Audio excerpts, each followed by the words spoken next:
Welcome in to the Crossroads Podcast, where we continue to churn people through because they do not want to do more than one consecutive episode with me. Today, we are bringing to you our German team with Jason returning and Parker stepping from behind the camera in front of the camera. And of course, you still have me. I'm Kevin. I will always exist on this podcast until I get fired. Wow. Guten Morgen.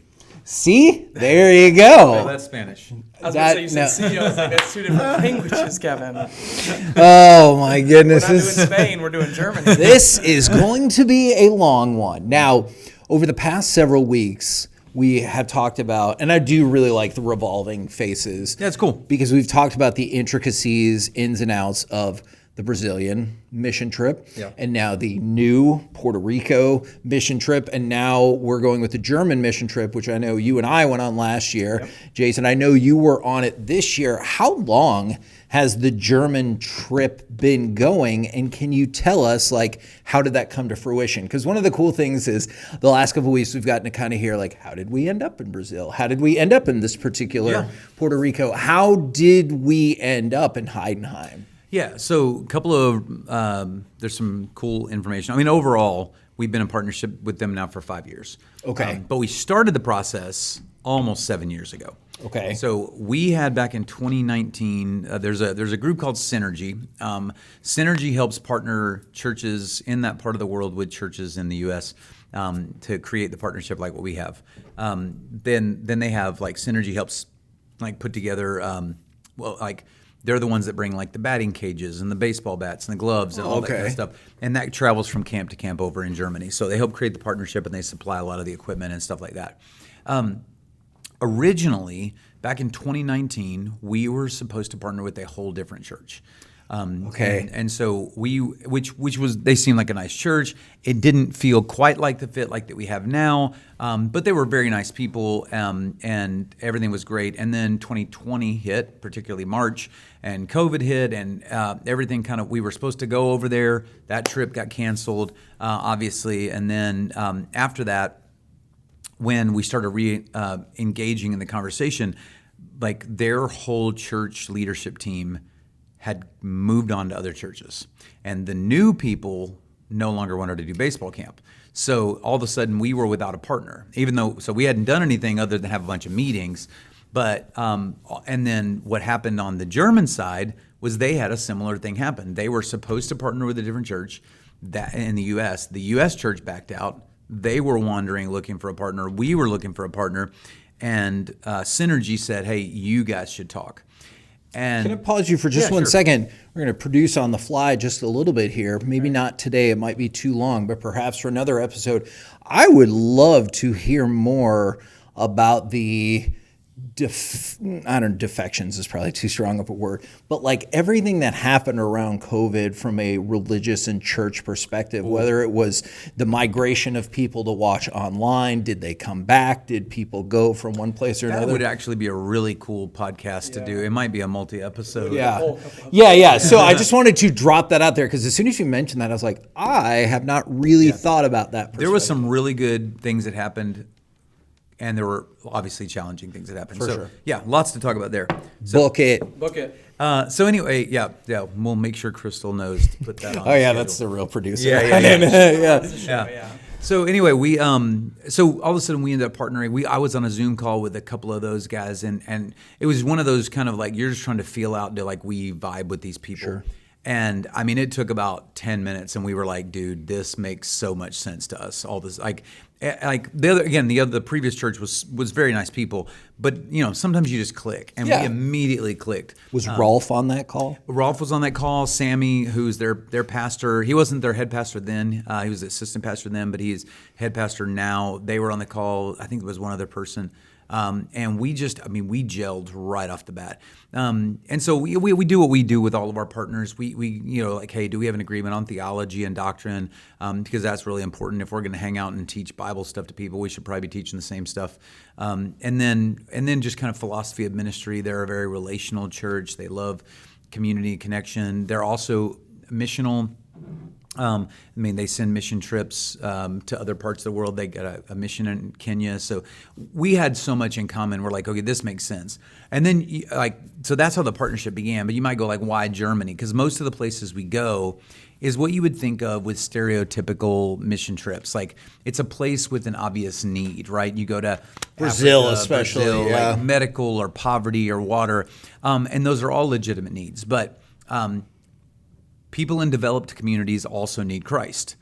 And I think sometimes we forget that. And honestly, sometimes I think it's a cop-out. I think it's easier to meet the obvious need than to dig to the spiritual need. And so the reality of Germany is they have everything we have here. It's a very developed area. I mean, it's all the infrastructure that you could have here in the U.S., you're going to have there in Heidenheim. However, 97% of Germany doesn't claim a relationship with Jesus Christ. You know, it's funny, and I know we'll talk about this more as we go along, but even like with my particular team, it was maybe half and half. Oh, yeah. Which is just kind of amazing, like considering what we're there doing and everything. And I was like, so this is best case scenario. And I got to 50-50. Well, and what the reality of that is half that team probably came from the church, and the other half came from the community. And the community, none of them knew Jesus. So their church is really effective, especially for a German church. Man, they reach a ton of people. Like that's a for a German church, that's a big church. That's an I could see effective that. church. Yeah.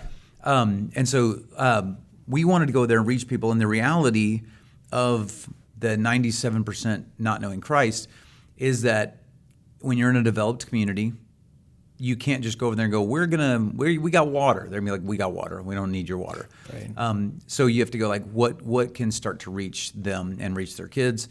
And baseball is the American pastime. You might say, arguably, that we at least should be better at than everybody in the world. We're not always. But Americans coming to Germany to teach the American pastime, the community goes, I'll tolerate some Jesus stuff if I get to go learn baseball from the Americans. And then God does God stuff because God's good at his job, and God gets a hold of people. So that's kind of like the genesis of it. And so like that's a little bit. Now I have a sidebar before we go too deep into this, because having spent time in Germany, focused around the great game of baseball, I'm always trying to come up with, how do we make baseball better? I'm sorry, Scott. So I have an idea. I've had some pretty outlandish ideas in the past. I have this one. I think this one has legs. Okay. So you might consider yourself a baseball enthusiast? I would consider myself a baseball. Kevin? I do. So here's my concept, okay? I've thrown out some things in the past, like, dig trenches in the outfield. You got to keep your head on a swivel, or put an alligator out there on a chain, or maybe have a fire you got to run through to get to first base. Wow. Things that seem nuts. Okay. But this one is so much better. Tell me about it. So you're at the plate, and I need you to don't judge this prematurely. Let me get it all out. And this is probably the most compelling part of this podcast. Oh, so you're at home plate. You hit the ball.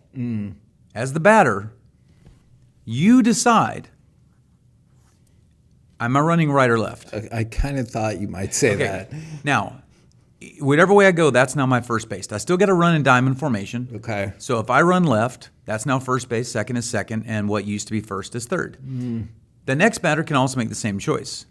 So potentially, now you can always have, the most you can ever have at a single base, if they're running in opposite directions, is two players can occupy a base at the same time, which means your first and third baseman, they have to have a whole different skill set now. Second and short have to have a whole different skill set now. Your catcher feasibly could make a play at the plate from both directions simultaneously. And that opens it up for more left-handed catchers. Oh too. yeah, so many things that are open there. Kevin, don't give him You can, I'm sorry. but I'm also sorry, go on. in the event that you load, or I'm going to call double load the bases. Okay, so you have two people on each base, and you hit a grand slam. That's a 7-point swing in the game.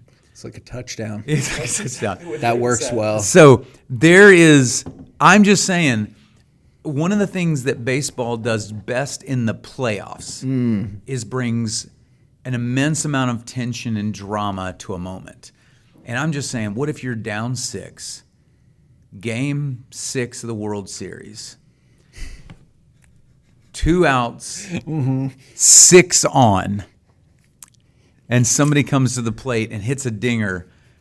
I mean, you're going to game 7 riding high. That'd be electric. I mean, it would be off the charts. And I can no Greatest longer sports moment. listen to the manager who goes, don't go up there and try to hit a 7-run home run, because you're like, no, you could. You literally can now. So let me ask you, just as an aside, We're going to start that in Germany, and then we'll bring it here. let's say that someone had an occupation where they filled 14 to 16 minute chunks at a time of discussion. What could you mean? Like, I don't know. I'm just making things up. Do you think this would entertain the masses or really agitate them? But hopefully they'll still stay listening. I think both would get you. I say both this get you person- listeners. Yeah.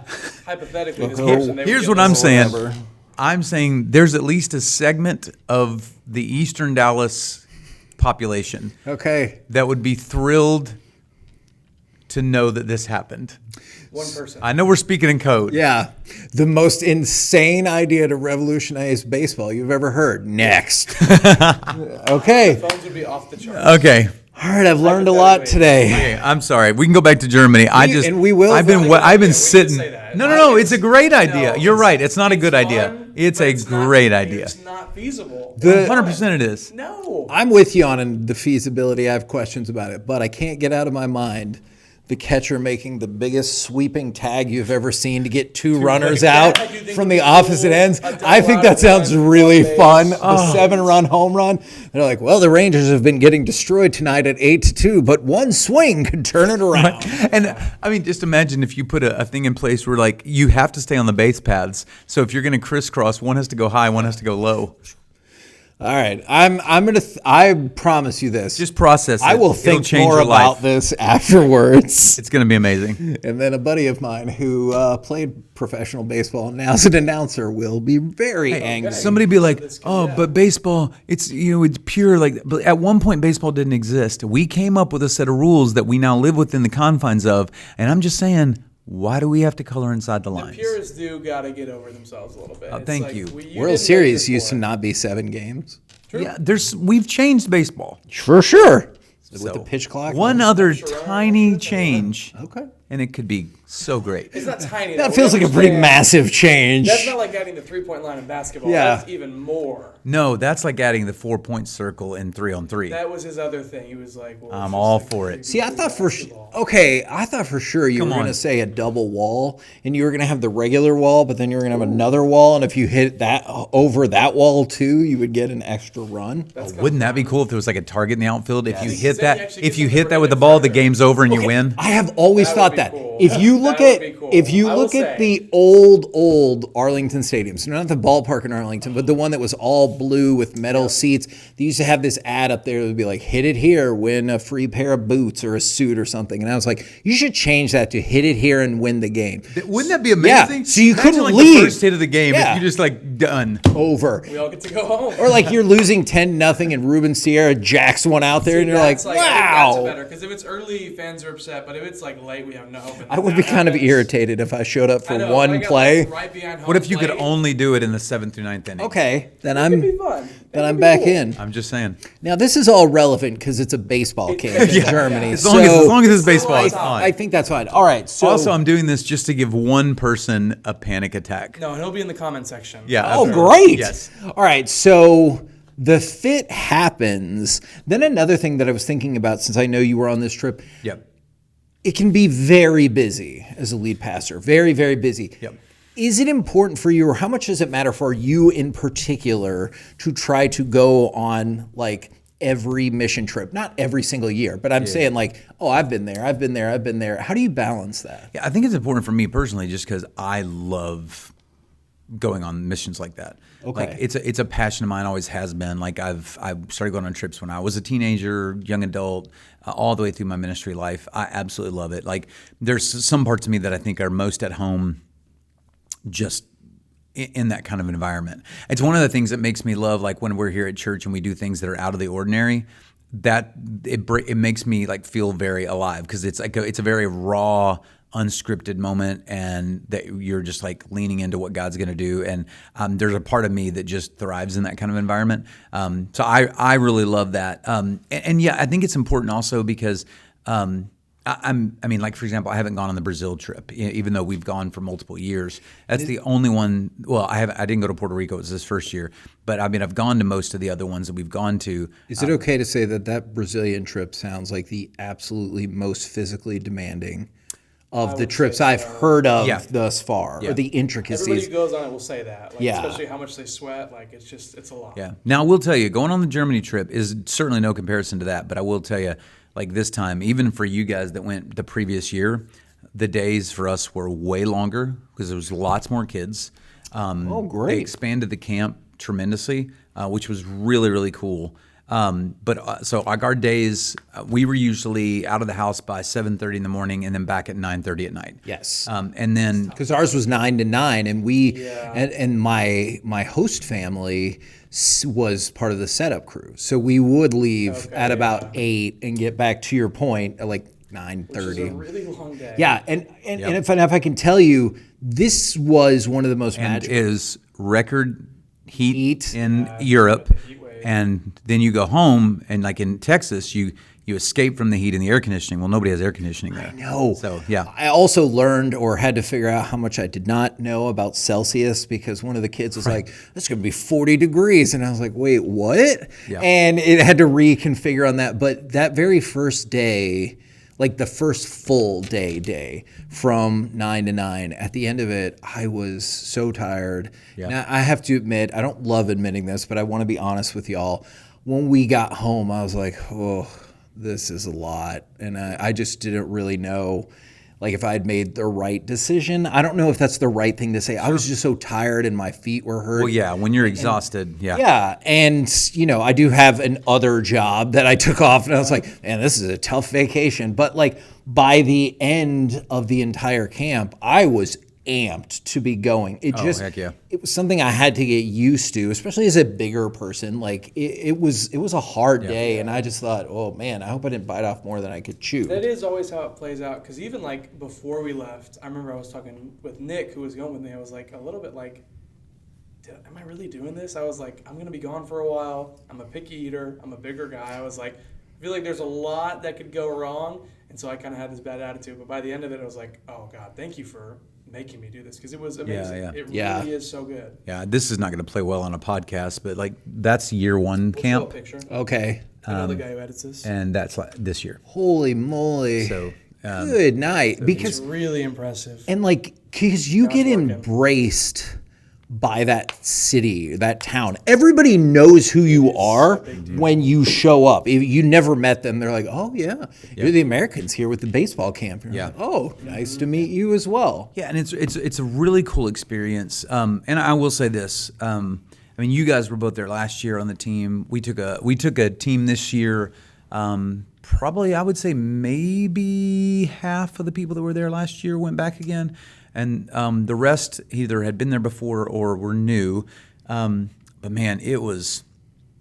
I mean, I'm not going to compare it year to year, but I would just say this year, man, we had such an excellent team. And like the tent you guys were in last year, that was like real small. So crazy Yeah. this year. Yeah, this year was massive. Oh, okay. Because of the growth of the camp, like it was this giant circuits tent that was like red and yellow, and it was huge. Looked legit. Well, and I remember last year, like toward the end, they were talking about, because they had to turn people away, I guess, because their registration had filled up really quick, and they had been talking about expansion. And I don't know how much we've talked about it. My heart is still kind of broken that I didn't get to go for a variety of familiar reasons. Sure. But especially when some of my kids reached out. Oh, yeah. And then Preston sent me some pictures and videos, and they're like, the kids miss you. And Yeah. I was so sad. Well, and that's a little bit. Oh, for sure. I think that's the thing. Like, so if you're going like, okay, tell me what this is. So So when we go, we partner with a church called Brückengemeinde, and that just means Bridge Church. They're in southern Germany, which I'd never been to Germany, so I didn't know. I had no concept of what that was going to look like. It's beautiful. It's a beautiful It area. really is. And so, like, we go hang out there. We go and attend the church the first week. You stay in host homes, so you really get to know those host homes. Like, that's a big part of the ministry. Like, ministry is partly at the camp, but like you go through stuff with your host home. Like we had some great, amazing, deep conversations every time we've been hosted with somebody. Deeply get to know them. Like we talked to them throughout the entire year. The people we stayed with this year, we've been talking to for 4 years, both in person and on WhatsApp and stuff like that. And so we go to the church, and then on Sunday afternoon you do what they call evaluations, and where the kids come out, because a lot of the German kids have never put on a glove, they never held a baseball bat, and at least Southern Germany, that German culture is very like one of their sayings is like I can't say it in German, but it's like basically if you serve someone a meal and they say nothing, then you did a good job. Oh, so like. To not get a complaint is the win. Okay. So for us, we tend to be the American culture, pretty optimistic culture compared to a lot of places. So they're like, y'all are just so encouraging, and that's a very uplifting thing. And so we go do the evals, and we're encouraging the kids, and then the kids are kind of scored. And the reason we scored them on that first day is to try to as much as possible divide them evenly onto teams, so that you don't have a bunch of kids on one team that are super athletic and it's all stacked against everybody. So you try to spread out the good players and the players who need to work on stuff. And you have a younger division or an older division and all that kind of stuff. And then through the week, and of course you guys know this, the rhythm, at least this year, we'd get there in the morning. The leadership team from the two churches would have like a Devo and worship, and then kids were there immediately. And so as soon as they got there, we're starting. You go to a rules station, you go to a grounding and fly ball station, you go to a hitting station, you go to all the fielding stations, like all these different things that you're trying to learn. Because again, take this as people who have like 80% of the camps never seen baseball. So if I can give an example for that, I don't know if yours worked exactly the same, but like my team had 3 kids who were either actively or had been part of like the Heidenheim baseball system. Yep. And then I had numerous kids who you could tell they had never even picked up a bat or anything in their life, and then some in between. And so it is a tough balance between very hard. like Tim, Sophia, Johan, shout out to you guys, who like had been in the system versus like, well, Lara has never picked up a bat in her life. And so like you have to balance out those kind of teachings and expectations. And any teacher out there probably knows that can be difficult in a room of people with vastly different knowledge and skill sets. And then of course you mix in with that, like you're trying to reinforce baseball, but like the real reason we're there is for the gospel. And so like you have team time where you're like, this particular camp, we were talking about the paralytic man being lowered through the roof to meet Jesus, and his sins are forgiven, and he's healed and can walk. And so all week long, that's the story we're unpacking with these kids and teaching them what does it mean to be like a godly friend? What are they going to Jesus for? Why is it a bigger miracle to say your sins? Why does he start with your sins are forgiven and then go to the healing of it? And just helping them understand that. And I was, for the first time ever, coaching a younger team, and I was like, I don't know how much of this they're even going to get. Right. And then we started asking questions, and they were in it. They had great answers. And you're working with what they call team buddies, which is most of the German adults, teenager and up, speak English. One of my players from last year has become a team buddy now. Oh, who was it? Tim. Oh, yeah. And he's awesome at baseball. But he became a team buddy, and I think 2 of his brothers who are younger than him are still in the camp, and it was super cool. Well, that's another cool ministry, because like now you're partnered with these young adults or adults that are helping translate. And like they're excited to be on mission too. And so it's a true partnership in that you need both sides. You need the Americans, you need the German team in order to make this stuff work. And so what it builds to, and you guys know this, like you want to reach the kids, but you also trying to reach the families. So the kids are having a great experience. Literally by day 2, we had parents walking in going, my kids are having such a different experience than they ever thought. They love it. And then you get to Wednesday night, which historically is Texas night. I've talked a lot. You guys want to explain what Texas night is? So Texas night, Parker, I kind of loved it because a lot of it was like their idealized version of what Texas looked like. Cartoony. Yeah, so we did have the cartoony versions of, kind of the calf rope, or, riding a bull kind of, or like trying to get that done. And then they also had their versions of Texas food, including, man, their version of grilled cheese was wild. I had never tasted anything like that in my life. And I thought, well, this is nothing like what I think of as a grilled cheese, but it's not bad whatsoever. Yeah. And then the coolest part is all of the families are out there. And so there are so many people. And so that was one of the things that I did last year is I kept my roster with me, and I was like, I'm going to try to see if I can find every single person's parents. And like the kids would help me out, and that was great. And, I'd be like, Rafael, come here. Hey, where are your parents? Because I was like, I have only known you for 3 days, let alone met your parents. So It was really great because you would get that same mix with the kids of some speak excellent English and make you feel kind of bad because I'm like, I do not speak German. And then others, they would say thank you the best they could. But every single one of the parents had that same level of excitement of like, oh, wow, you're one of my kids' coaches. That's so nice and that's so cool. Yeah, I will tell you, they upped their game for Texas night this year. Okay. So you were talking about like it was fun last year. It was fun. But their version of bull riding in the past had been like an inflatable bull with ropes attached to it. They had a full-on mechanical bull this year. There were ATVs that people were riding around in.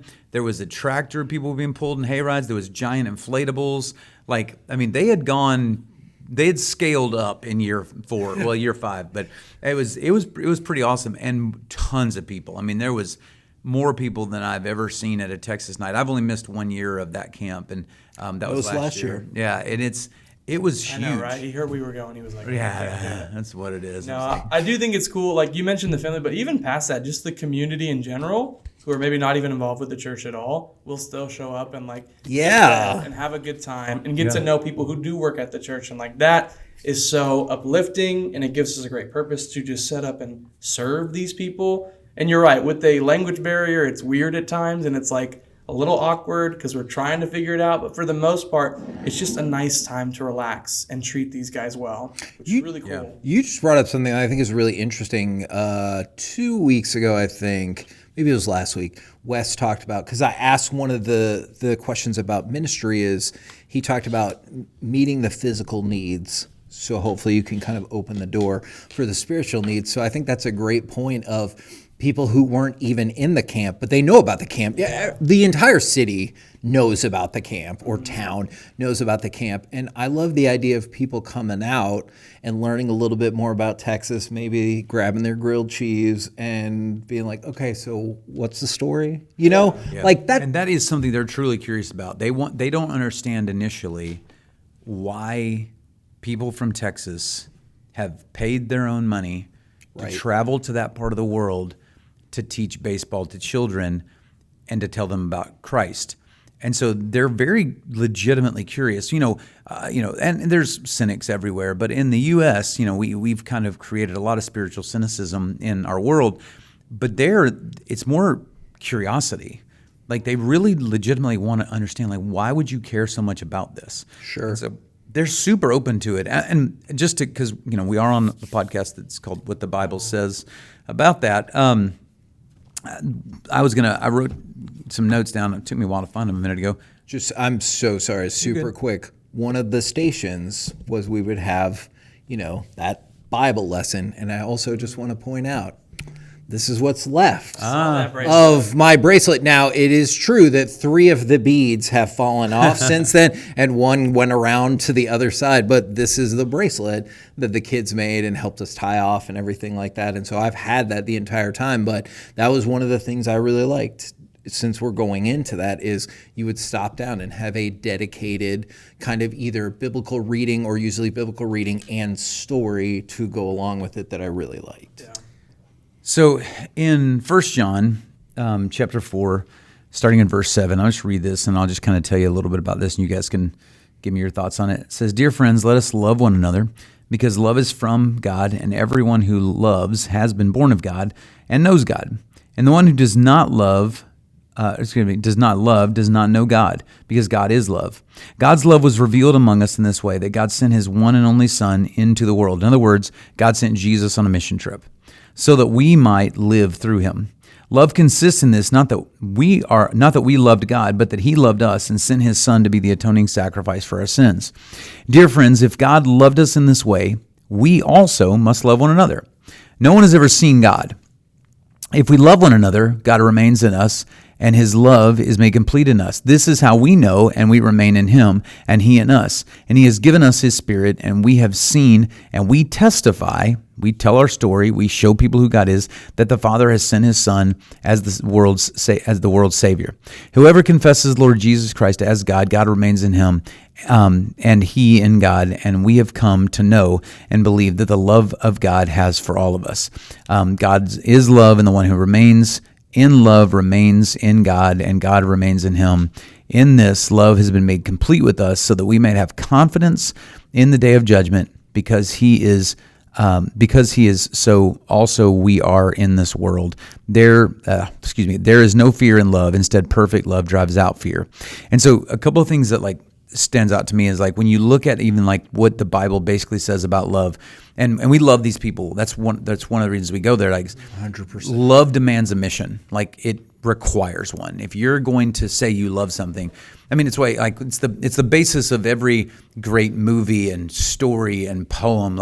Something's driving, and the number one thing that would call what's driving Liam Neeson in Taken is his love for his daughter. What drives Odysseus in when you're watching the Odyssey, it's his love for his wife, that. And because of that, I'm going to go on a mission.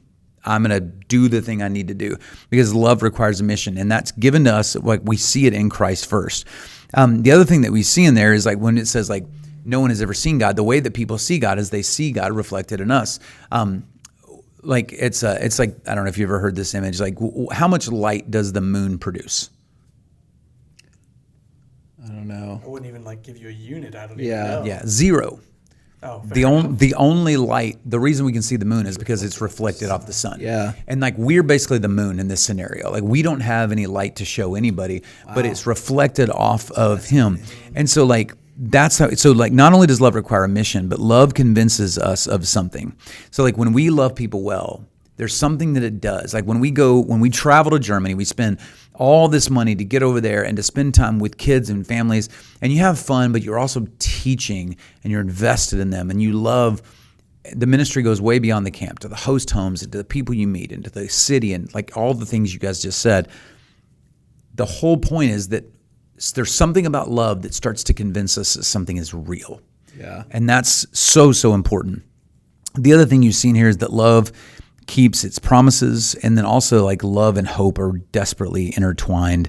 When you read this, our people's need to feel to have a sense of hope is going to be anchored to what they put their love in. And so when we think about going on mission trip, it is driven entirely by love. First and foremost, our love for God, but our love for God compels us to love other people.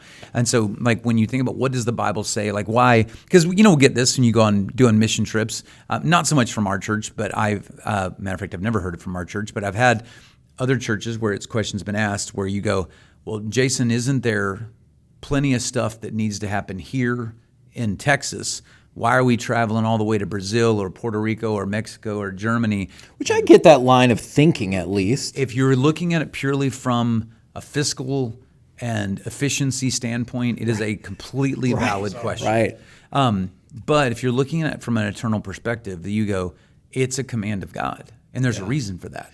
So you said two things there. The first one, honestly, is kind of blowing my mind even still, is that Jesus is on a mission trip with us. I've never thought about it in that perspective. So I appreciate you sharing that. But also I keep thinking I like the idea that because the German people or wherever see this level of love or helpfulness, hopefully, or kindness, that they might not understand Jesus or might not totally be sold on it, but they're like, you know what, there's something here. If that is what's driving you, then I am interested in learning more about that driving force, Yeah, and you just gave an example of it. You and Parker both, so you talked about it a minute ago, I'll use Parker as an illustration too. While I was in Germany, one of the players wanted to FaceTime you. So we FaceTimed him from Germany. I think it was the last night or next to last night we were there because they just wanted to talk to Parker. You are getting pictures and messages from your kids. That's not baseball. Yeah. That's not a baseball connection. That's love. I remember when I was getting on the plane, I had been talking to Tim, and he goes, Johan needs your signal. And I felt so old because I was like, well, I'm on the plane. I can't. He didn't mean a Wi-Fi signal. That's a whole other app to communicate called Signal. Yes. Which I'm sure younger people or y'all know about it. I've never heard of that in my entire life. So I downloaded. I'm familiar with all things technology. Yeah. I downloaded Signal just so I could talk with Tim and Johan and people like that. And I was like, I've never heard of this in my entire life. Yeah. And when I would go to the ballpark, I'd send them pictures and stuff, Yeah, but these guys aren't reaching out to you because a guy they didn't know taught them baseball for a few days a year ago. That's a great point. There is something so much deeper, and which means, and this is one of the beautiful things about how God uses us, that to them, you are part of their depiction of who God is. That's why there is both a burden of responsibility with that, but also a beauty to it, where you go, well, I'm not perfect. I shouldn't be a reflection of God to anybody. But that's what the Holy Spirit does, is Christ in you starts to help people see a tangible understanding of God. When they go, man, explain to me a God who would send his son from heaven to earth on a mission trip just to tell me he loves me. I can't grasp that. And you go, okay, how about this? I'll send some dudes. I'll send a team of people, some incredible men and women from Texas on their own expense with sleep deprivation, burning up out of their mind with unfamiliar food all the way to southern Germany to spend 10 days with you so that they can go back home with even less sleep and spend the next 3 weeks trying to recover from the jet lag that they experience. And they only did it for one reason. And it's not because you can't learn baseball in Germany. And it's not because we're the best people to teach you baseball. It's simply because they love you. Can you grasp that? Because that is a glimpse of God. Honestly, this podcast has really helped me when you talked about the idea of perfection. I mean, neither was Simon Peter, neither was the woman in the well. Every single stop you make along the way throughout this is, in the New Testament especially, Jesus encountering an imperfect person or an imperfect situation. So, it's kind of humbling too to put that aside and kind of, I hope this makes sense. You're not that important. Absolutely. Just speaking for myself, I am not the only person in the world that struggles with this. We probably all do. And that is what so much of this march through the New Testament is about and God can do it absolutely without us. For sure. We get the gift of being a part of this mission. Yeah. And when you think about it, yes, we are there to be image bearers so that we can bring this hopefully refreshing mission that is intriguing so that they get to know more about who Jesus is and why we came this way, right? You mentioned people in the Bible. I think about Paul, who gets this vision of this man in Macedonia, and that's all he needs to be faithful to God, to go to Macedonia and then to Philippi and then help start this church, and something beautiful blossoms out of that. But it was just a vision. Right. We have to have the faith to trust in God that he's going to send us to a place that's probably uncomfortable and different. And yes, there's going to be jet lag. And there are going to be times where we are so tired where it might stink. But he's there. Yeah. It has a purpose. Those people connecting with us and seeing these things in us, that is eternal. And you mentioned you look at it in a very just temporary stance. I'll tell my family, I went on a baseball mission trip to Germany, and they're like, what? That seems stupid. You know, it's almost like they're very confused, but it's because they don't understand that we're not there to just teach baseball. Yeah. We're not there just to hang out. Yeah. We're there to bring this mission in a different way because they already have a church. They already have somebody giving them the gospel, but it's new and unique for them. Yeah. And it helps them gauge their interest even more. I think one of the things that's cool for what it does for like us though too. Yes. Is there's so much there, but like what I see every time is the activation of different gifts. Like we're all on the same mission, but it's like everybody's a bit of a specialist, right? So like some of the people you go there and coaching is your primary role. And what you get to find is really you have this spiritual gift for encouragement or teaching or comfort and compassion that makes kids feel seen and valued. And then you communicate the love of Christ to them. For other people, like, I mean, we've got a lady named Audrey and then Beth and so many others like Stacy that go on this kind of trip and they have like radar for like other people, like literally it could be other adults that are also serving from the German church or from the Texas church that are hurting or going through something in their personal life. And they just have this antenna to find it. And they can like scope it out and see what they can do. On the way back, a couple of different people were talking to me about like other things they got a sense of that we can help at our church partner there in southern Germany. I mean, we were in the airport on the way back. It would have been so easy to be like, okay, the trip is over. Let's just, we're starting to find some American food again as we get in this airport and we're heading home. But they're still dialed into like, what if we did this? What if we did this? What if we did this? And you just see gifts of teaching and worship and creativity. The people that work with that, because there's like a dance and cheer side of this that we haven't even talked about. And that team was unbelievable. And if you're going, well, God can't use me. I hear this from people. I'm too old to go on a mission trip. Man, Jerry and Liz are certainly not the oldest people on the planet, but they're not young. I mean, that's not a shock to them. But they crushed it. Yeah. Everybody loved hanging out with Jerry and Liz. And they were such an example to people of like, there is no retirement age in the kingdom of God. Like there's no retirement on this mission. And I think about all that and I go, man, there's so many other powerful messages along the way. I'm glad that you mentioned what we got out of it too, because there were things that I got out of it that I didn't know I needed, and it kind of reveals itself. And I mean, some of it was humility. I'm sure Rolf was really sad I wasn't there this year. One of my two favorite things that anybody said to me last year at the camp was when I was talking to Rolf, he's like, "Are you going to come back?" And I was like, "Definitely." And he goes, "Oh, maybe next year you should be an umpire. You seem to know all the rules." And I was like, "Okay, buddy, that's fair." Because I was like, "That's very fair."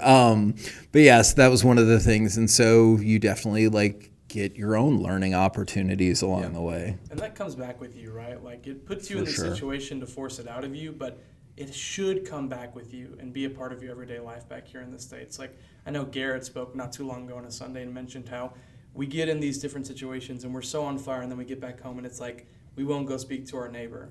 God put us in those situations in Germany so that we could do the same thing in Texas. Yeah. Like it has to continue throughout the rest of our life. Yeah, and I'll be honest with you, one of the things, I think that's a great point, but we're actually backing up even more from that. And we've started to say this to our mission teams. As a matter of fact, coming up second half of Wednesdays at Crossroads, which you may go, what do you mean second half? You'll understand more in a few weeks. There will be a missions class. And what that is a mission trip preparation class for anybody who is considering going on mission trip in 2027.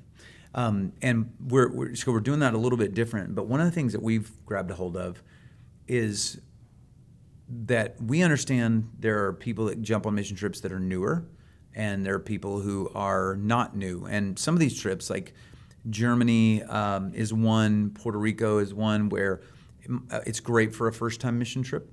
But there's some of these other ones, like if you were going to Africa, it's Brazil, probably not a great first-time mission trip.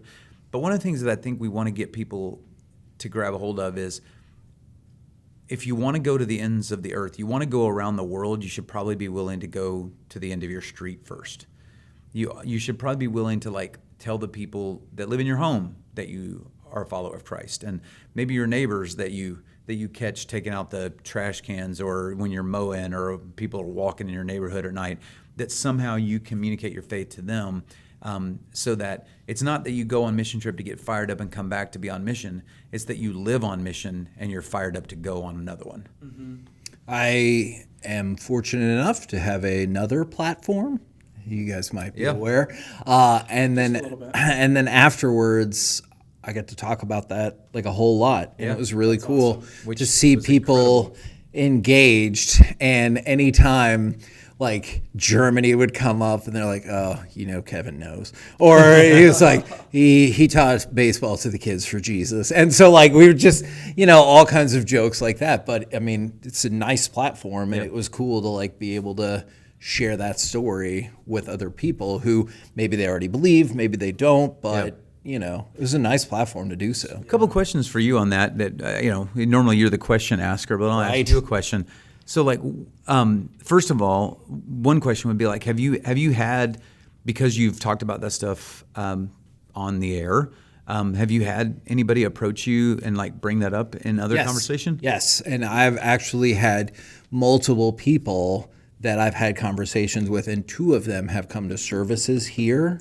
Oh, cool. And it's still a kind of a work in progress in terms of the consistency. But I mean, kind of like the mission trip, it's probably not, you're probably not going to jump right into Brazil. Right. I probably is an unrealistic expectation that I had that like, oh, you're going to go to church there on Sunday. And then I'll see you every Sunday for, forever. So that's been really cool. And then just other people like on social media have been like, hey, can you tell me about your faith? Or have you ever, some people have said, and I appreciate this question, have you ever lost or struggled with your faith? Because I'm sure you get this all the time, there is this perception that, again, everybody is perfect in this book. Yeah. No problems ever. And like if you ever waver off your faith, that means you don't really believe in God or you're not a true believer or whatever. And so many people will be like, hey, I used to go to church, or I used to do this, or I used to do that. And they will ask questions about that. And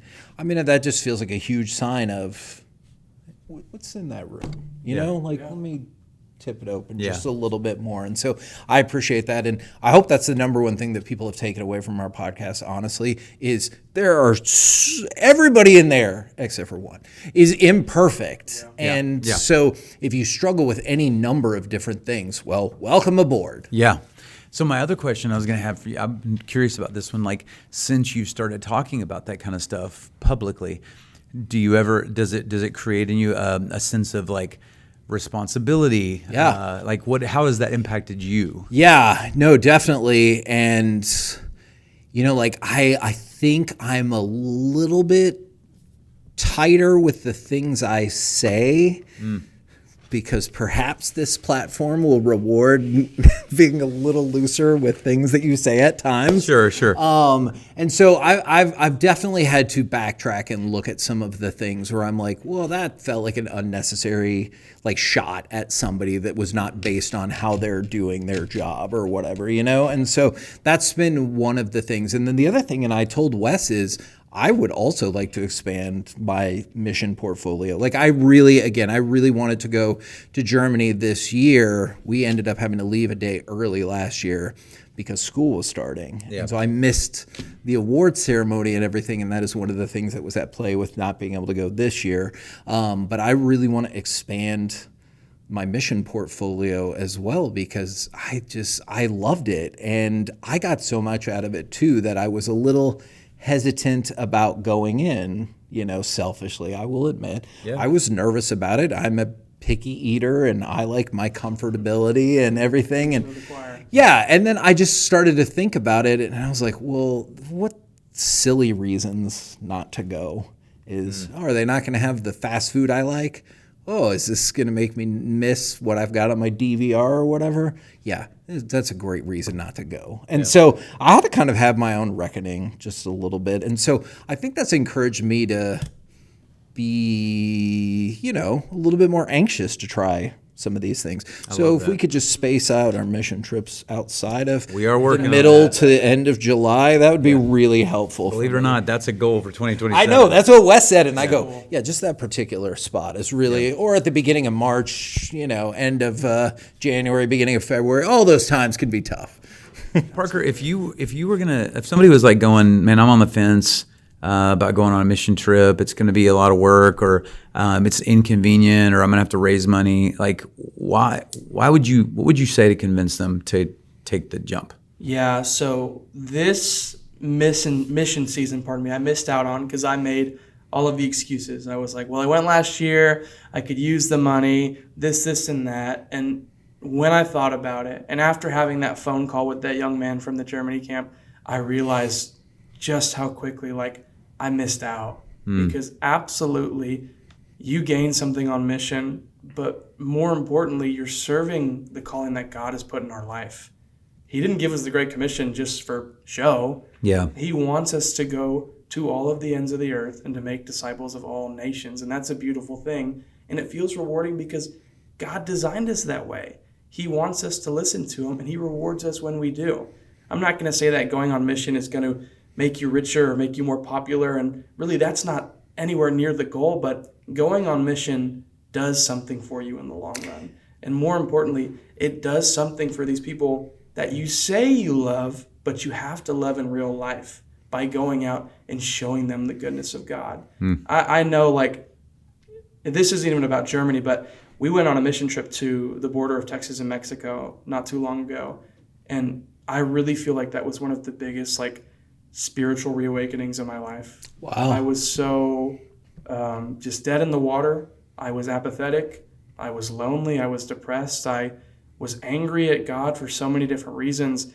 And I went, and he opened my eyes to just how much he had for me, how much he was there, right? And everything that I saw as a reason to be angry at God, he showed me that, no, this is a part of my calling for your life. This isn't my timing. You have to trust in me. And so it fully made me rely on him. And because of that, I have such a greater appreciation for my faith. And the same can absolutely be true for you, people of Crossroads, and hopefully even outside of Crossroads. I thought about the way you structure that question.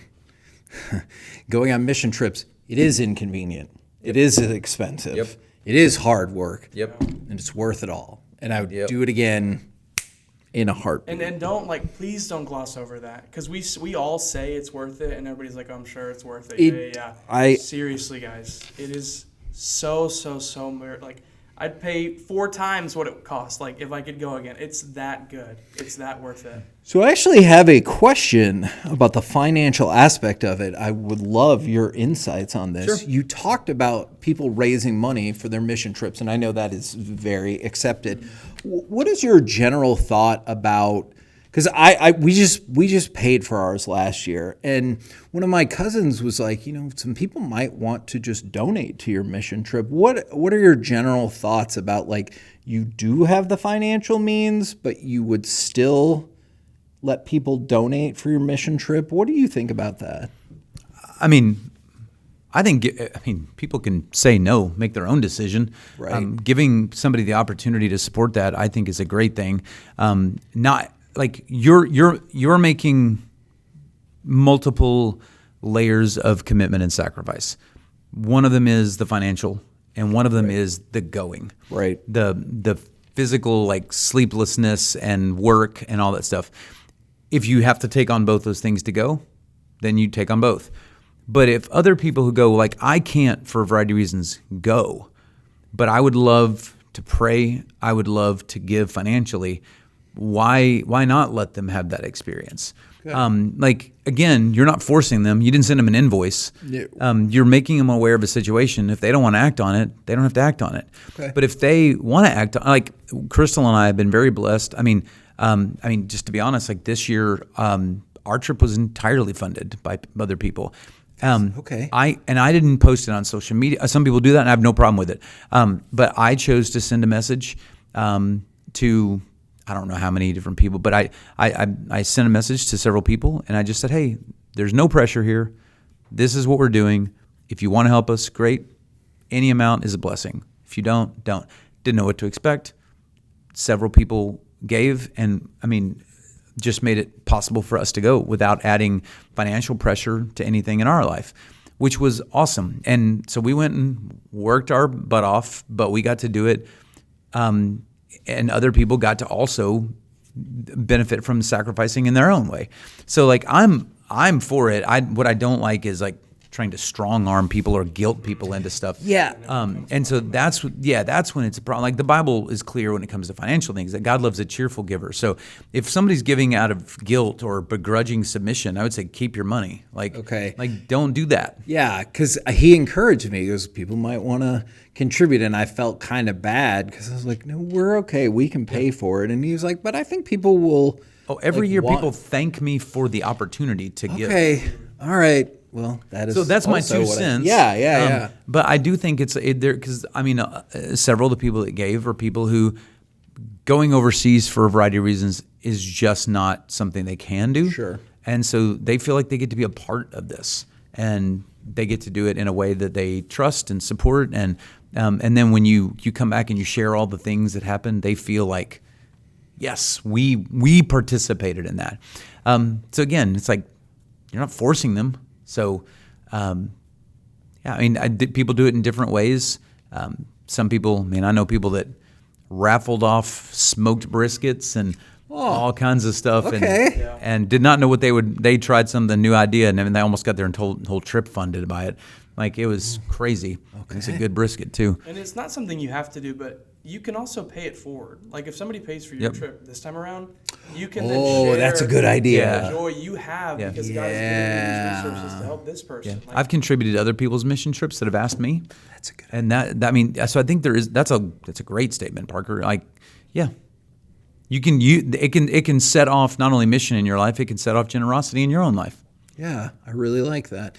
We're up in the Chick-fil-A line right here. We're like, hey, we're doing it with our mission trip. We got you. Now, since we are talking about Germany, Parker and I were there last year. You're there this year, but that means the trio of us have not been on a mission trip together. 2028 is the next opportunity. Because we do 2 years on, 1 year off. And I got to tell you, that added to the heartreak. I know. Like, I guess I'll go next year. And then I can't remember who it was. Somebody here was like, oh, yeah, we're not going next year. And I was like, what? So whether it's Germany, whether it's somewhere else, we need to figure out a way that all of us. That'd be cool to go together. And We then bring the podcast live. Yes. Yeah. That's what I wanted to do last year. Absolutely. That could be pretty lit. That would be awesome. All right. So for Parker and Jason, I am Kevin and will continue to be Kevin. Thank you for joining us on the Crossroads Podcast. Peace.